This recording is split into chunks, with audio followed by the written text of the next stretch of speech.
고린도후서 2장 12절에서 17절 말씀. 한 절씩 교독하겠습니다. 내가 그리스도의 복음을 위하여 드로아의 이름에 주 안에서 문이 내게 열렸으되 내가 내 형제 디도를 만나지 못함으로 내 심령이 편하지 못하여 그들을 작별하고 마게도냐로 갔노라. 항상 우리를 그리스도 안에서 이기게 하시고 우리로 말미암아 각처에서 그리스도를 아는 냄새를 나타내시는 하나님께 감사하노라. 우리는 구원받는 자들에게나 망하는 자들에게나 하나님 앞에서 그리스도의 향기니 이 사람에게는 사망으로부터 사망에 이르는 냄새요 저 사람에게는 생명으로부터 생명에 이르는 냄새라. 누가 이 일을 감당하리요? 우리는 수많은 사람들처럼 하나님의 말씀을 혼잡하게 하지 아니하고 곧 순전함으로 하나님께 받은 것 같이 하나님 앞에서와 그리스도 안에서 말하노라. 아멘. 오늘 하나님의 말씀의 제목은 승리의 아이러니라는 제목으로 말씀을 함께 나누겠습니다. 바울은 고린도 교회를 방문하려고 했으나 여러 가지 사정에 의해서 방문할 수 없게 되었죠.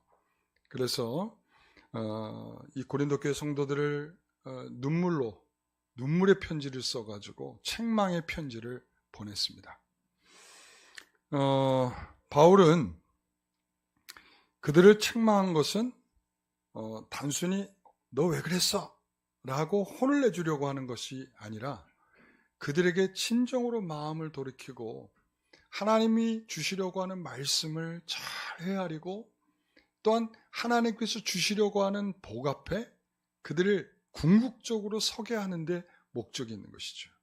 우리가 자녀들을 책망할 때 무엇을 위해서 합니까? 지금 당장 화가 나니까 그냥 내 화를 확 쏟아내기 위해서 합니까? 아니죠. 우리가 뭐 때문에 해요? 잘 되라고 하는 거죠. 잘 되라고. 너 그렇게 싸가지 없이 살지 말고, 잘 되라고. 그러는 거죠.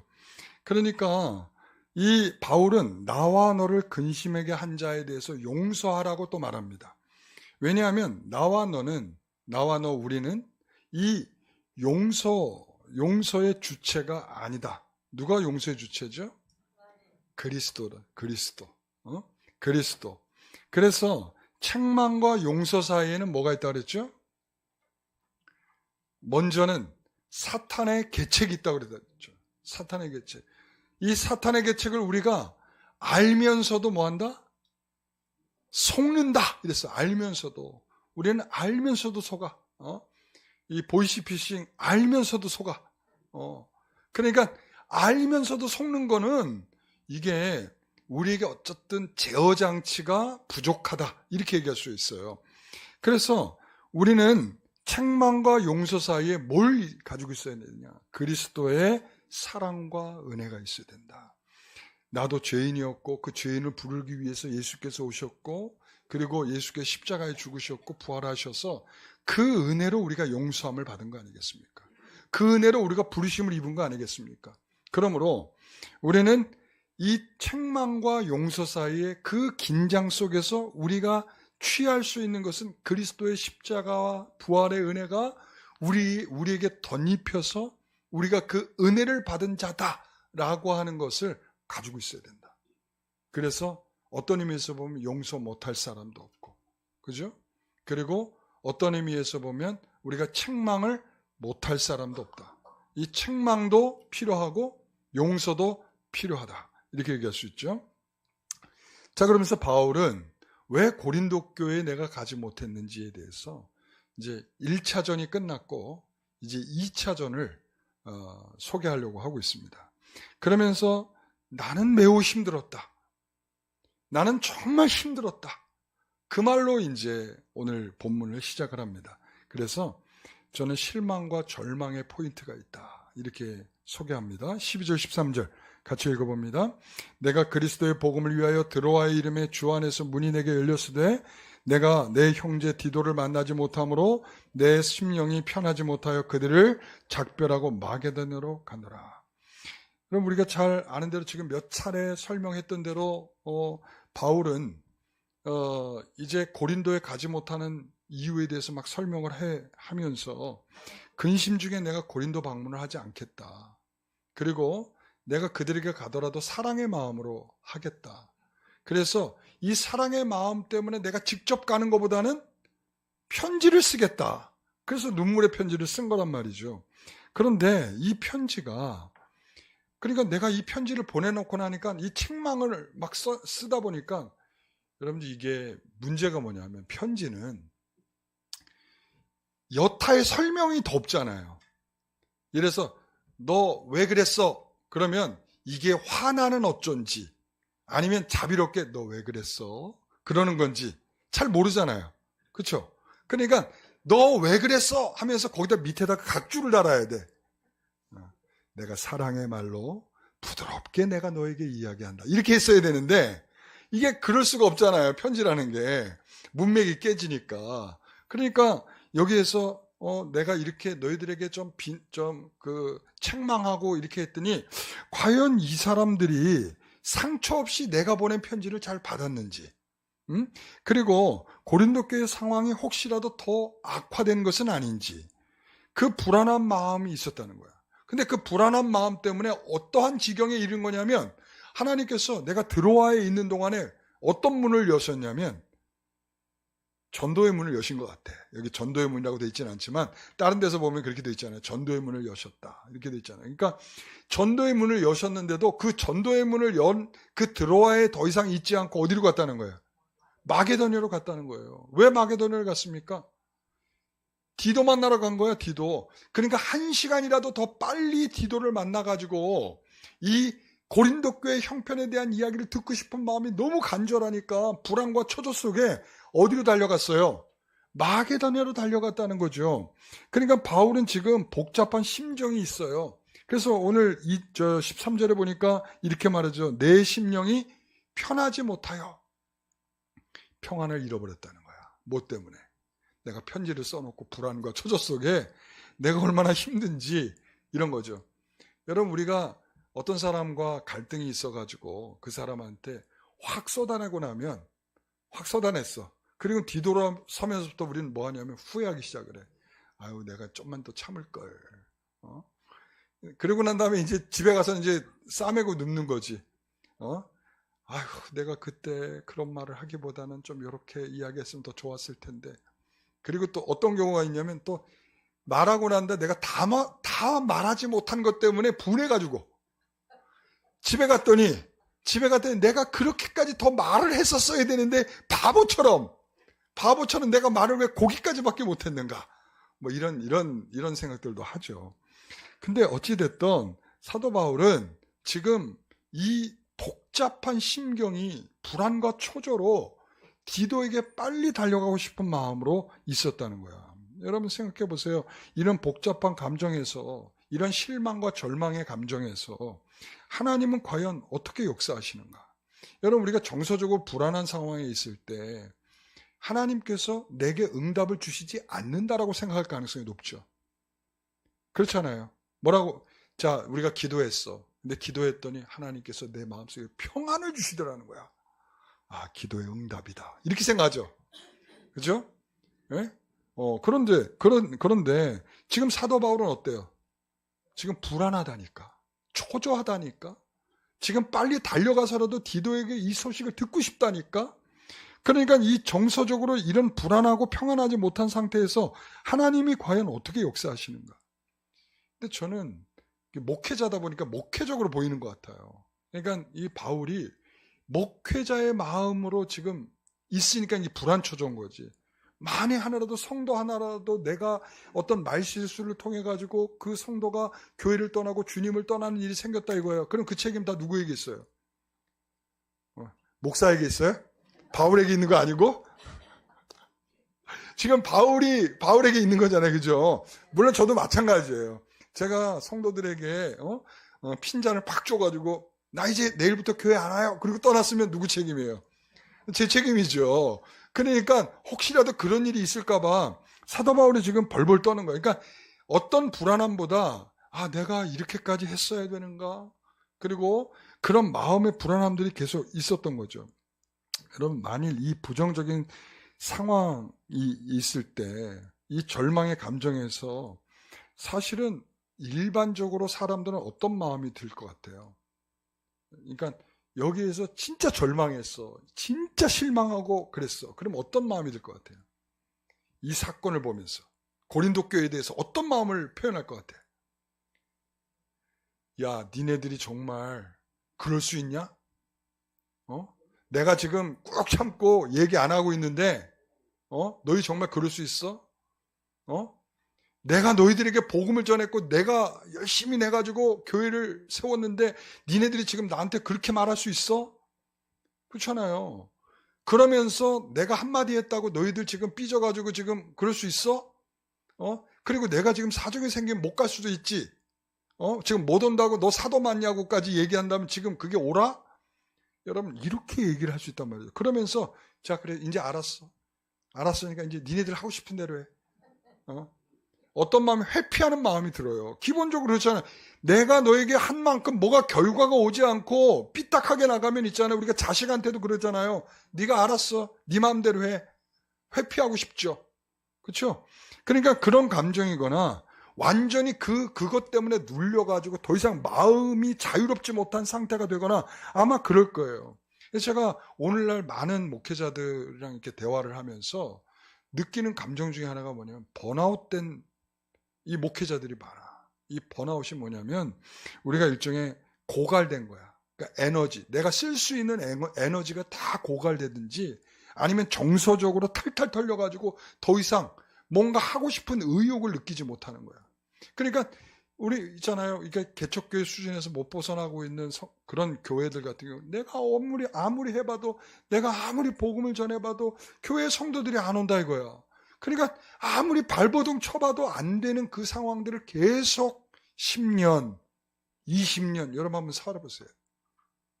그런 사람이 더 이상 마음으로 뭣도 하고 싶지 않은 그런 마음이 탈탈 털리는 그런 번아웃 상태가 되는 거야.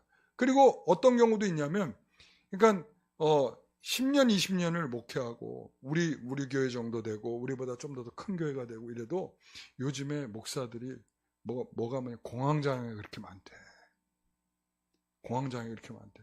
우리 성도들은 워낙 저에게 너무 사랑스럽게 대해주니까 저는 그런 병에 안 걸릴 것 같은데 저는. 근데 그렇게 공황장애가 많다는 거야. 공황장애가. 예? 그러니까 왜 그런가 하면 하여튼 다른 이유들도 많이 있지만 성도들과의 관계가 힘들거나 아니면 그리고 또한 내가 10년, 20년 하면서 이제 목회라는 게 정체가 될 때가 있거든. 정체가 될 때 사람들은 막 이렇게도 해보고 저렇게도 해보고 다 해봐요. 근데 그렇게 해보다가 안 돼. 안 될 때 어떤 느낌이 오냐면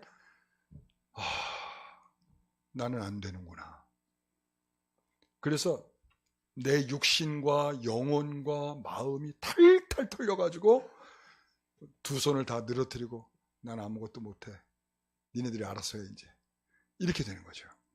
여러분 이 바울의 절망의 포인트도 있단 말이에요. 그러니까 이 완벽한 사역자는 아니죠. 여러분 누구도 완벽한 사역자가 어디 있어요. 저는 오늘 이 부분을 보면서 그래도 사도 바울이 인간적인 면을 보게 되는 것 같아요. 그러니까 항상 너무 득도한 사람 같은 표현들을 많이 하잖아. 난 자랑할 게 없어요. 다 자랑하면 주 안에서만 자랑할 거예요.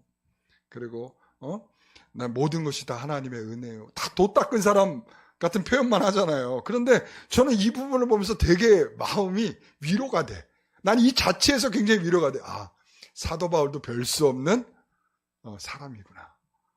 불안해하고 초조해하고 자기가 어떻게 한번 해보려고 하고. 여러분 그렇습니다. 그러나 그의 절망은 우리가 생각하는 절망하고는 달라요. 그러니까 번아웃이 아니라는 거야. 번아웃이 아니라는 거예요. 그러니까 뭐냐면 그는 사방으로 우겨쌈을 당하고 답답한 일을 당하여도 뭐 하지 않는다 그래요. 낙심하지 않는다. 4장에 가서 그렇게 이야기를 해요. 그러니까 그는 사방에서 자기를 억누르고 그냥 짓누르고 막 이런 일을 경험하면서도 나는 거기에 완전히 눌려지지 않는다. 이거죠. 번아웃 되지 않고 일어서는 것은 예수 그리스도의 생명이 내 안에 있기 때문이다. 이거죠. 그러니까 우리는 불안해할 수 있어요. 그리고 초조해할 수 있어요. 연약할 수 있어요. 우리 그러나 그것으로 일시적일 뿐이지 우리는 어떻게 된다? 우리는 그리스도께서 우리 안에 계심으로 우리의 생명과 우리의 가치를 다시 한번 확인하게 되는 거죠. 자, 그래서 이제 새로운 새로운 국면의 그림을 그리게 됩니다. 그게 뭐냐면 개선 행진에 대한 거예요. 여기서 이제 그런 이미지가 나와. 고린도후서 2장 14절에 다 같이 읽어보겠습니다. 항상 우리를 그리스도 안에서 이기게 하시고 우리로 말미암아 각처에서 그리스도를 아는 냄새를 나타내신 하나님께 감사합니다. 앞부분을 다시 한번 비춰주세요. 앞부분. 자, 항상 우리를, 거기 같이 읽어봅니다. 항상 우리를 그리스도 안에서 이기게 하시고. 다시 한번. 항상 우리를 그리스도 안에서 이기게 하시고. 다시 한번. 항상 그리스도 안에서 우리를 이기게 하시고. 아멘. 바울에게 새로운 국면은 뭐냐면 항상 그리스도 안에서 이기게 하시고. 그러니까 그에게 위로의 메시지, 그가 번아웃되지 않고 완전 탈탈 털리는 수준까지 가지 않는 이유는 내가 그리스도 안에서 항상 이기게 하시는 그 은혜가 나를 붙들고 있기 때문이다 라고 말하는 거죠. 오늘 사랑하는 성도 여러분, 힘드세요? 어렵고 힘드세요? 여러분, 그럴 때 이 말씀을 계속 읊조려 보세요. 항상 우리를 그리스도 안에서 이기게 하시고, 항상 우리를 그리스도 안에서 이기게 하시고. 여러분, 이 바울도 이 말씀을 계속 읊조리면서 그 자신의 불안감과 초조함과 이런 것들을 견뎌내고 이기는 것이지요. 그 자체가 없다는 것을 말하고 있지 않아요. 초인이 아닙니다. 여러분, 고린도서 1장 20절에 봐도 하나님의 약속은 얼마든지 그리스도 예수 안에서 뭐가 된다고요? 예가 된다. 그리스도 안에서 성취되었다. 하나님은 우리를 향한 약속을 포기하신 적이 없다는 거예요. 너무 놀랍죠. 그러니까 우리는 절망 속에서도 끝을 말하고 있는 것이 아니라 너 절망이니까 이제 더 이상 일어서지 마. 끝났어. 이걸 말하는 게 아니라는 거예요. 그러니까 2000년 전에 인류의 새로운 전환점과 변화를 가져온 것은 예수 그리스도께서 이 땅에 오셨다는 거죠. 그러니까 그리스도 안에서 예로 성취하셨기 때문에, 그리스도께서 예로 성취되셨기 때문에 이제 우리에게는 새로운 가능성과 은혜가 부어지게 된 거죠. 바울은 이러한 것에 대해서 굉장히 중요하게 여기에 대해서 딱 포착하고 갖고 있었단 말이죠. 그는 그 상황 속에서도 그는 승리하게 하시는 신자의 삶을 풍성하게 하시는 하나님을 고백하고 있습니다. 그러니까 바울은 그 새로운 국면을 이 개선 행진을 통해서 그려주고 있다. 여러분, 이게 당시의 승리적 문화 아이콘이에요. 아이콘. 그러니까 이게 승리라는 게 뭐냐라고 하면 개선 행진이다. 이렇게 얘기해 줄 수가 있는 거예요. 당시에. 그러니까 사도 바울도 아마 이걸 봤을지 안 봤을지 정확하게 알 수는 없지만 우리가 그것을 이제 이야기할 수가 있는 거예요. 개선 행진은 로마를 위해서 아주 큰 승리를 거둔 장군에게 엄청난 환영을 해주는 거예요. 그래서 그 장군이 월계관을 탁 쓰고는 이 화려한 치장을 하고는 이 네 마리가 끄는 마차를 타고 그리고는 쫙 행진을 해. 잠깐 행진하고 끝나는 게 아니야. 한 3일을 해. 대단하죠? 3일 동안. 3일 동안 이 행진을 하면서 로마 이 시민들한테, 그리고 어쨌든 승리한 나라의 시민들한테 열렬한 환영을 받는단 말이죠. 그래서 앞서는 전쟁의 전리품과 무기들을 앞장 세우고, 그 다음에 나팔을 불고, 그리고는 나팔에 맞춰서 무희들이 춤을 추고, 그리고는 향료를 뿌리는 사람들이 향기를 진동시킵니다. 이게 제일 중요한 거야. 이 향기를 진동시키는 사람들이 있어요. 그러니까 3일 내내 이 향기가 가시지 않고 계속 이 개선 행진하는 이 모든 시간 동안에 이 향기가 쫙 퍼지는 거야. 그러니까 이 향기가 사라지지 않도록 계속 향을 제공해 주는 사람이 있다는 거죠. 그런데 생각해 보세요. 자, 이 지금 환영의 축제 속에서 어떤 사람에게는 이것은 생명을 살게 한 아주 생명의 냄새가 되는 거야. 그러니까 그 행진 속에는 어떤 사람들도 포함되냐면 로마의 시민이거나 승리한 나라의 시민 중에 어떤 사람들은 적진에게 잡혀갔다가 포로로 끌려갔다가 그 포로에서 구원받아서 온 사람들도 있을 것이고, 그리고 적군 중에는 포로로 끌려온 사람도 있을 거란 말이죠. 그러니까 지금 이 3박 4일의 요 개선 행진이 끝나고 나면 누가 1차적으로 처단을 당하냐면 적군들이에요. 적군들. 그러니까 이 적군들은 지금 이 향기를 맡으면서 향으로 느껴지겠어요? 이 향이 결국은 무슨 향으로 바뀌는 거예요? 그 사람들한테. 죽음의 향기죠. 어떤 사람에게는 생명의 향이지만 어떤 사람에게는 죽음, 사망을 이제 가리키고 있는 향기가 되는 거죠. 그래서 이 바울은 자신과 자신의 사역을 그 향을 뿌리는 사람으로 비유하고 있는 것입니다. 그래서 하나님은 그를 통해 그리스도를 아는 냄새를 모든 것에 퍼뜨리기를 원하신다. 그런단 말이죠. 자, 그러면서 15절 말씀 같이 읽어봅니다. 우리는 구원받은 자들에게나 망하는 자들에게나 하나님 앞에서 그리스도의 향기니. 자, 바울은 자신의 정체성을 뭐라고 밝히냐면 그리스도의 향기라. 그러니까 향을 내뿜는 향을 뿜게 하는 사람이기도 하고 그리스도의 향기 자체라고도 말하고 있어요. 여러분 그렇죠. 우리는요. 어떤 일에 실망하거나 좌절하고 나면 자신이 어떤 사람인지를 잊어버려요. 그 대표적인 게 뭐냐면 우리 성도들이 하는 말 중에 하나가 있죠. 목사님 너무 힘들어서 기도도 안 나와요. 너무 힘들어서 기도도 안 나온다는 것은 심정적으로는 이해가 돼. 그런데 문제는 뭐냐면 내가 누구인가를 잊어버린 거예요. 그건 분명해요. 나는 하나님의 자녀이고 내가 그리스도의 십자가의 은혜로 구원받은 성도야. 내가 어떤 상황에도 그 사실은 변함이 없다는 거죠. 그러니까 그 가운데에서 내가 잊어버리지 말아야 할 것 중에 하나는 뭐냐면 내가 하나님의 자녀라는 사실이죠.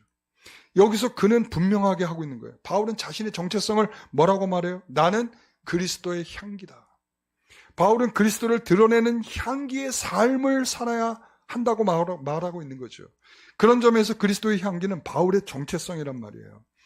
그의 삶의 방식을 잘 담아내는 표현이죠. 내 삶은 그 향기야. 어떤 향기? 그리스도의 향기. 그리스도의 향기는 죽은 자를 살리시는 향기요.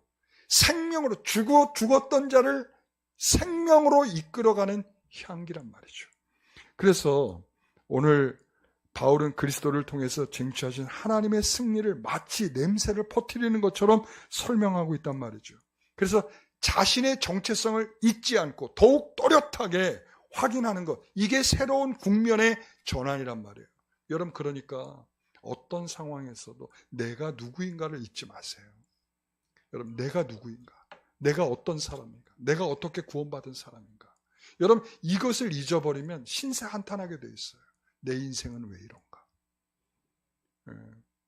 내 인생은 왜 이런가? 나는 왜 하는 일마다 이렇게 안 되는가? 여러분 이런 신세 한탄은 내가 누구인가를 잊었을 때 나타나는 거예요. 예. 여러분 잠깐 절망과 실망할 수 있어요. 그러나 그것을 딛고 일어서게 나는 누구인가에서 확인된 것입니다. 자, 그러면서 이제 승리의 아이러니라고 말하면서 제가 16절의 말씀 같이 읽어보겠습니다. 이 사람에게는 사망으로부터 사망에 이르는 냄새요, 저 사람에게는 생명으로부터 생명에 이르는 냄새라 누가 이 일을 감당하리요 이랬습니다. 이 일에 대하여 누가 합당한 자인가 이렇게 말하고 있어요.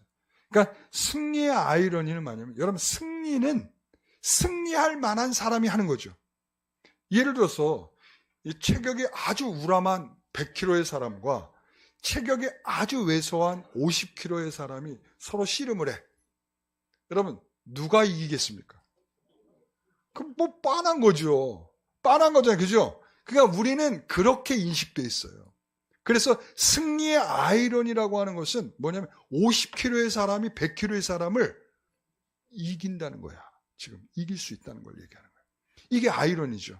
그러니까 우리의 생각으로는 도저히 상상할 수가 없는 거예요. 어떻게 100kg가 50kg한테 줘?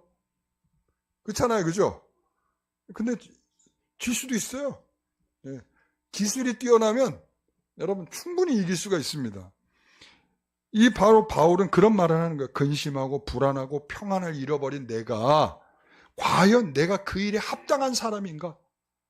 여러분 그 사도가 사도답지 못하게 쪼잔한 거에 그렇게 마음이 뺏겨가지고 그렇게 덜덜 떨고 있으면 당신이 무슨 사도냐. 네? 여러분 그렇잖아요. 여러분 그러나 그는 정말 오늘 그의 모습 속에서는 정말 내추럴한 그 인간미가 넘치는 그런 모습으로 비춰지고 있단 말이에요. 그리스도의 향기는 자신의 힘으로 감당하는 것이 아니라는 점에 의해서 우리는 이 승리의 아이러니가 가능하다는 거예요. 우리는 그리스도 안에서 말하는 힘을 가졌습니다. 오늘 그렇게 말하죠. 자, 17절 말씀 같이 읽어봅니다. 우리는 수많은 사람들처럼 하나님의 말씀을 혼잡하게 하지 아니하고 곧 순전함으로 하나님께 받은 것 같이 하나님 앞에서와 그리스도 안에서 말하노라. 수많은 사람들이, 여러분 적지 않은 사람들이 그 당시에, 여러분 이 바울이 이렇게 말하는 거에 대해서 우리가 좀 생각해 봐야 돼. 그 당시에 말이죠, 복음이 전해져서 교회가 세워진 게 얼마나 많은 교회들이 있겠어요. 있어봤자 몇 개겠어. 네? 우리 한국 교회만큼도 안 될 건데, 그렇지 않겠어요? 그죠? 전 세계에 있는 교회가 지금 우리 한국 교회만큼도 숫자가 안 될 건데, 그런데 여기서 사도 바울이 쓰고 있는 표현은 수많은 사람들이 하나님의 말씀을 혼잡하게 한다, 이렇게 표현하고 있어요. 수많은 사람들이, 적지 않은 사람들이. 그러니까 사도 바울이 복음을 전해놓고 가도 자꾸 혼동스럽게 만드는 일들이 벌어지고 있는 것이 너무 당연할 수도 있다. 그렇기 때문에 사도 바울은 더 거기에 대해서 반대적으로 그들이 혼잡하게 하는 것과 더 순전함으로 하나님께 받은 것 같이 하나님 앞에서와 그리스도 안에서 말한다. 그러니까 자기의 것으로 말하지 않는다. 혼잡하게 하는 사람들은 어떤 말을 하는 거예요? 자기의 말을 하고 자기의 이익을 위해서 말하고 복음을 전해도 다 자기의 이익 수단으로 말하는 것이라면, 이 사도 바울은 철저하게 그렇지 않다라는 걸 말해요. 나는 순전함과 하나님께서 내게 맡기신 것 같은 말씀을 내가 하나님 앞에 있는 것 같이 말하고, 그리고 하나님께서 내가 그리스도 안에 있는 것 같이 내가 말한다 라는 점이죠. 그러니까 우리는 그리스도 안에서 말하는 힘을 가졌다. 지금 사도 바울은 그렇게 말하는 거예요. 바울은 그 그리스도 안에 있는 신비를 경험한 사람이죠. 그리스도 안에. 여러분, 사도 바울이 그리스도 안에라는 표현을 가장 많이 쓴 성경책이 어딘지 아세요? 어딜까요? 어디에서 가장 많이 썼을까요? 에베소서예요. 에베소서 1장을 한번 집에 가서 나중에 보세요. 1장을 시작하자마자 그리스도 안에서가 그냥 아주 아주 그냥 엄청나게 등장을 합니다. 그리스도 안에서 태초에, 창세전에 그리스도 안에서 너희를 택하사 그리스도 안에서 너희들 아들 되게 하시고 그리스도 안에서 너희를 흠없고 거룩하게 하시고 뭐 등등등, 그리스도 안에서 너희를 통일되게 하시고 등등등.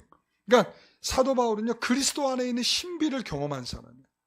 그러니까 그리스도 안에 있는 사람에게 있어서는 그 승리의 아이러니를 충분히 나타낼 수 있다는 것을 말하고 있죠. 나는 적어도 거짓 교사들과 같지 않다. 바울은 하나님의 말씀을 이익의 도구로 사용하지 않는다. 그래서 바울은 받을 권위 있음에도 불구하고 사도로서, 복음을 전하는 자로서, 고린도 교회는 특별히, 이 고린도 교회는 일단 좀 사람들이 돈에 예민한 것 같아. 그러니까 돈에 예민하니까 돈에 예민한 데에서는 돈에 대해서 더 철저해져야 되거든요. 제가 얼마 전에 청빙받은 어떤 교회에서 어떤 목사님 청빙받았는데, 그 전임자가 돈 문제로 사임을 했어요. 돈 문제로 사임을 했어. 그러니까 돈 문제로 사임을 하다 보니까 성도들이 뭐에 예민해? 돈에 예민해. 그러니까 돈 얘기 딱 한마디 꺼냈다가 온 지 한 달 만에 사임하게 됐어. 그러니까 사도 바울도 그런 심정인 것 같아. 그러니까 나는 너희들한테 절대 돈 안 받아. 너희들이 후원금 안 받아. 나는 내가 벌어서 자비량으로 한다. 내가 텐트 만들어서 내가 내 후원금을 내 스스로 마련할 거야 라고 했다는 거죠. 그러니까 여기에서 바울은 복음에 대해서 조금이라도 손상되는 일이 없게 하기 위해서는 철저하게 어떻게 했다는 거예요? 철저하게 상처될 만한 그런 일들을 하지 않았다는 거죠. 그래서 이 사도 바울은 여기서 분명히, 자, 누가 이 일에 합당한 사람인가? 누가 이 일에 합당한 사람이라는 거예요. 사실은 이 사도 바울은 병도 있고 특별한 사람도 아니죠. 고린도 교회로 인하여 지금 많은 압박과 불안과 연약함 속에 있는 가운데 있죠. 그런데 사도 바울 누가 이 일에 합당한가? 누가 합당하다는 거예요? 누가 합당하다는 거죠? 여러분, 그리스도를 마음에 품은 그가 합당하다. 지금 그 얘기를 하는 거예요. 여러분, 여기에서 능력 있는 100kg인 그 사람이 합당하다. 지금 이 말을 하는 게 아니라 50kg인 그 사람이 더 합당하다. 지금 그 얘기를 하는 거예요. 왜? 연약함으로 그 연약함이 누구를 의지하게 돼 있어요? 그리스도 예수 안에 있는 그 은혜를, 하나님을 더욱 전적으로 의지하는 마음이, 사도 바울이 평생 보여준 교훈 중에 하나가 그거 아니겠어요? 내가 연약하나 누가 강하게 하신다? 하나님께서 강하게 하시는 거예요. 내가 연약한 자를 강하게 하시는 은혜를 사도 바울은 경험한 거죠. 자, 그러면서 승리의 아이러니 두 번째는 뭐냐면 하나님의 방식이에요. 하나님의 방식이 있다. 승리의 아이러니에는 연약한 자와 실패하고 부족한 자에게 승리를 선포하는 것인데 이 점이 중요하다는 거죠. 우리는 하나님께 기도를 우리의 책임을 다하기 위해서 적당한 것을 주십시오라고 기도하죠. 자, 이렇게 기도하죠. 아브라함처럼 확실한 신앙과 믿음을 주시옵소서. 요셉처럼 여건과 상황에도 굴하지 않고 충실한 일꾼이 되게 하옵소서. 엘리야의 능력을 주시옵소서. 다윗과 같이 하나님과 합하는 사람이 되게 하옵소서. 바울처럼 끝까지 인내하며 소망하는 자가 되게 하옵소서. 여러분 어때요? 여러분 이 정도는 돼야 목사할 수 있는 거죠? 그렇지 않습니까? 여러분 이 정도는 돼야 그리스도인이라 말할 수 있는 거죠. 뭐 쪼잔하게 뭐 한 가지 받아갖고 확실한 믿음과 신앙 하나만 갖고 무슨 뭐 개뿔이나 뭐 써먹을 때나 있어요? 여러분 우리는 그런 생각을 한단 말이에요. 여러분 무슨 하나님을 믿고 예수님 믿으면 우리 무슨 슈퍼맨이 된 것처럼 생각을 해. 그래서 뭐 만사 기도는 만사 형통. 제발 그런 얘기 안 했으면 좋겠어요. 여러분 하나님께서 일하시는 방식은 그런 방식이 아니에요. 우리를 제가 얘기했잖아요. 질그릇을 어디에 담아요? 뭘 담아요? 질그릇에 뭘 담아? 제가 전에도 얘기했잖아요. 우리가 금그릇, 은그릇을 되게 해달라고 자꾸 기도한다고. 우리는 질그릇이에요. 우리는 절대 질그릇이에요. 금그릇이 되게 해달라, 은그릇이 되게 해달라 다 소용없어. 안 돼. 우린 질그릇이에요. 그 질그릇에 뭘 담았어요? 보배를 담아서 보배 그릇이 된 거예요. 여러분 생각해 보세요. 금그릇이 뭐가 중요해요? 금그릇에도 보배를 담았고 은그릇에도 보배를 담았어. 질그릇에도 보배를 담았어. 여러분 다 똑같은 그릇에 불과한 거야. 뭘 담은? 보배를 담은 그릇이야. 근데 우리는 자꾸 뭘 보냐면 그릇을 봐. 저 금그릇, 은그릇, 나는 왜 질그릇이냐? 이렇게 되는 거죠. 그러니까 하나님께서는 우리에게 그런 방식으로 일하지 않는다. 그리스도 안에서 이기는 방식은 내가 병중에 있어도 사업에 실패해도 뭔가 망가져도 그 가운데서 절망과 실망하지 않고 나를 부둥켜 일으켜 세우시는 그 은혜로 견디고 참고 나갈 수 있도록 인도하시는 은혜가 주어진다는 거예요. 예. 제가 우리 홍 집사님 만나고 와서 참 마음이 뭐랄까 은혜를 받았어요. 그러니까 처음에는 많이 힘드셨겠죠. 얼마나 충격을 받으셨겠어요. 갑작스럽게 들었으니. 그런데 그 다음에 만났는데 그러시더라고요. 하나님께 감사한다고. 그리고 성도들에게도 감사한다. 우리 성도들 보고 싶다. 성도들에게 사랑 많이 받았다. 그 얘기를 하시더라고요. 아, 하나님께서 일하시는 방식이 이런 거구나. 지금 당장 큰 변화는 없죠. 그러나 하나님께서 그 마음을 이렇게 세우시는 거죠. 그게 승리의 아이러니예요. 어떻게 그런 상황에서 그런 마음이 이렇게 세워질 수 있는 것인가? 라는 거죠. 오늘 이게 우리에게 항상 그리스도 안에서 이기게 하신다. 라고 하는 메시지가 우리에게 마음속 깊이 울려 퍼지기 시작하죠. 제 마음속에도 그렇습니다. 여러분, 우리의 정체성은 분명합니다. 우리는 그리스도 안에서 승리하는 사람이에요. 그리스도 밖에는 우리는 관심도 없어요. 그리스도 안에서 승리하는 사람들이에요. 그래서 사도 바울은 그리스도의 향기는 바울의 철저한 삶과 이 깊은 관련이 있는데 한번 생각해 보세요. 바울은 드로아와 고린도와 이 사이에서 지금 벌벌벌 하고 있단 말이에요. 이러지도 못하고 저러지도 못하고 우유부단한 것 같고 무슨 승리를 얻을 수 있습니까? 참 이해하기 어려운 상황이죠. 그런데 그리스도의 향기라는 거야, 자신이. 그리스도 안에서 항상 이기게 하신다는 거야. 여러분, 바울의 처절한 삶과 관련되어 있다는 것이 분명해요. 신앙생활은요, 우리는 주를 위해 무엇인가를 한다라는 게 중요한 게 아니에요. 신앙생활은 교회 건축에 내가 얼마를 기여했다, 매일 한 번도 빠지지 않고 내가 새벽 예배를 했다, 남들이 싫어하는 굳은 일을 내가 했다, 추운 겨울에도 더운 여름에도 내가 이 주차 봉사를 열심히 했다. 여러분, 그런 거 아니에요. 신앙생활은 우리의 삶의 처절한 싸움이어야 하는 거예요. 지금 바울은 그걸 보여주고 있는 거예요. 내가 드로아에 있어야 되느냐, 내가 지금 고린도의 소식을 들으러 가야 되느냐. 이 말은 뭐냐면 내 삶 속에 그런 것들이 지금 들어와서 내 삶 속에서 지금 갈등과 고민을 하고 있는데 불안과 초조하고 있는 거예요. 그래서 직장 생활이 중요합니다. 내가 사업하는 태도가 중요합니다. 우리가 뒤엉켜 살아가는 사회적 공간에서 그리스도인의 태도가 중요합니다. 물건을 속여 팔지 않아야 하고 별 이익이 없어도 주님이 나에게 만나게 한 사람인 줄 알고 나는 그 사람에게 최선을 다해야 합니다. 여러분, 악한 말로 다시 보지 않을 것처럼 말하는 것은 금해야 합니다. 마음 아프고 힘들어도 형제자매를 외면해서는 안 되는 것입니다. 그것이 그리스도의 향기인 것입니다. 우리는 성경에서는 슈퍼맨이다라고 얘기하지 않습니다.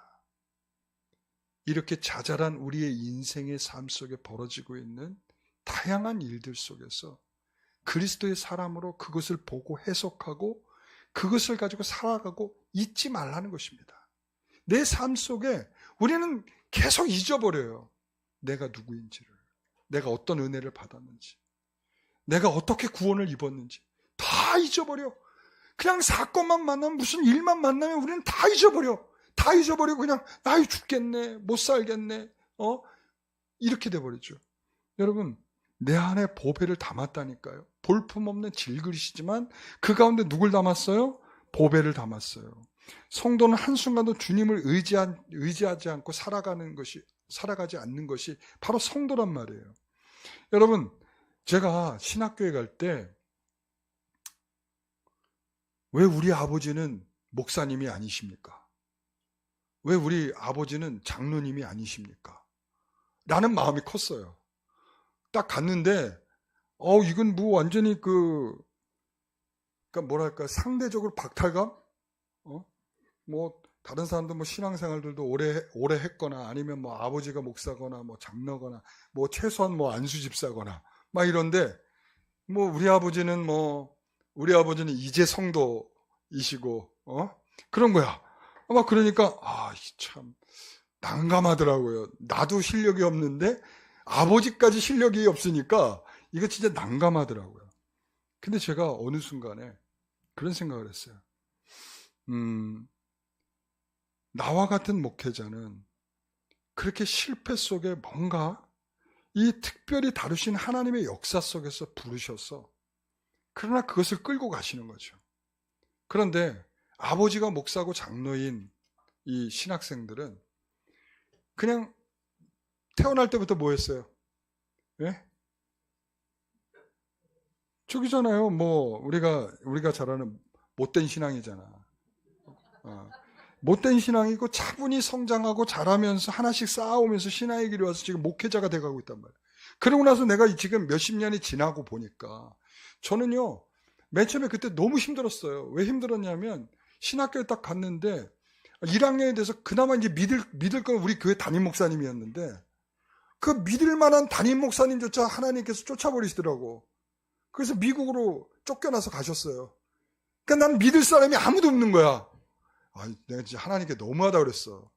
그래서 내가 교회도 안 나가려고 그랬었어. 신학교는 고저 그만두고 내가 교회도 안 나가려고 그랬어. 그랬는데 하나님께서 이제 마음을 잡게 하시더니, 그래서 제가 참 지금 생각하면 정말 놀라운 일인데 아무것도 몰라, 신학도 몰라, 성경도 잘 몰라, 교회 생활도 잘 몰라. 그런데 제가 있잖아요. 1학년 입학하고 겨울에 전도사로 나갔다는 거 아니에요. 미친 거죠. 지금 생각하면 미친 거예요. 아무것도 모르는데 그러고 나갔다는 거예요. 근데 지금 이제 시간이 지나가지고 그게 이제 90년도니까 지금 벌써 몇 년 돼요. 몇 년 전에 지금 35년이 됐잖아요. 35년. 35년이 지나고 나니까 이런 생각이 들어요.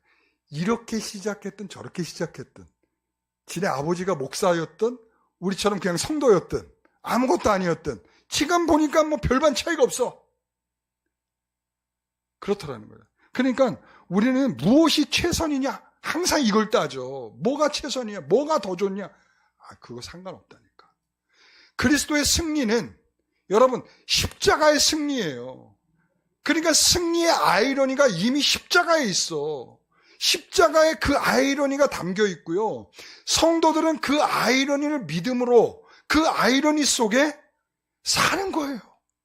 그러니까 우리의 환경 탓하는 것이 아니라 그 환경 속에서도 그 은혜가 나를 북돋아 일으켜 세우며 그리스도인 답도록 자꾸 만들어가는 거죠. 여러분, 그래서 이 바울은 드로아의 선교, 고린도 교회의 실패, 그러나 바울의 승리는 그 처절한 실패와 좌절 속에서 피어난 꽃과 같다. 전 이렇게 말하고 싶어요. 여러분, 그렇습니다. 오늘 우리는 이 승리의 아이러니는 우리는 분명히 모두 다 경험한 성도들인 줄 믿습니다. 그러므로 그 안에서 이제 활짝 피어나시길 바랍니다. 활짝 피어나세요. 그리고 어떤 환경에서도 여러분 스스로를 절망하지 않기를 소원합니다. 그래서 그 모든 것은 어차피 우리의 인생은 그분이 우리를 끌고 가는 거예요. 그래서 그렇게 환난은 인내는 연단은 소망을 이룬다. 그래서 그 과정 속에서 뭘 확인하는 건 내가 환난이 와도 뭘 기뻐해? 그걸 기뻐할 줄 아는 신앙으로 이끌어 가시는 거예요. 그러니까 환경이 바뀌게 해달라고 자꾸 기도해봤자 여러분 그 기도는 어떻게 보면 상당히 틀린 부분이 많을 수가 있어. 여러분 기도해 보셨잖아. 상황이 그렇게 바뀌어요? 안 바뀌죠? 그래서 내가 그걸 기도하지 말라는 게 아니라 진짜 기도는 뭐냐면 그 상황 속에서 내 자세가 그리스도인답게 은혜 받은 성도답게 예수 그리스도 안에 있는 성도답게 그리스도의 향기를 지닌 성도답게 살도록 위해서 기도하십시오. 기도하겠습니다. 하나님, 사실 실수 없고 실패 없고 흠도 없는 승리는 없는 줄 압니다. 우리는 그 가운데에 참으로 바울 위에 피어난 아름다운 향기와 꽃처럼 우리 안에서도 정말 실패와 좌절과 실망과 연약함과 병듦과 아픔 속에서 우리의 마음을 내려서지 않게 하시고 참으로 믿음으로 그리스도의 향기처럼 우리의 정체성을 생명의 향기로 여기며 살아갈 수 있도록 우리를 인도하시니 감사합니다. 모든 것 주님 앞에 감사하며 예수님의 이름으로 기도하옵나이다.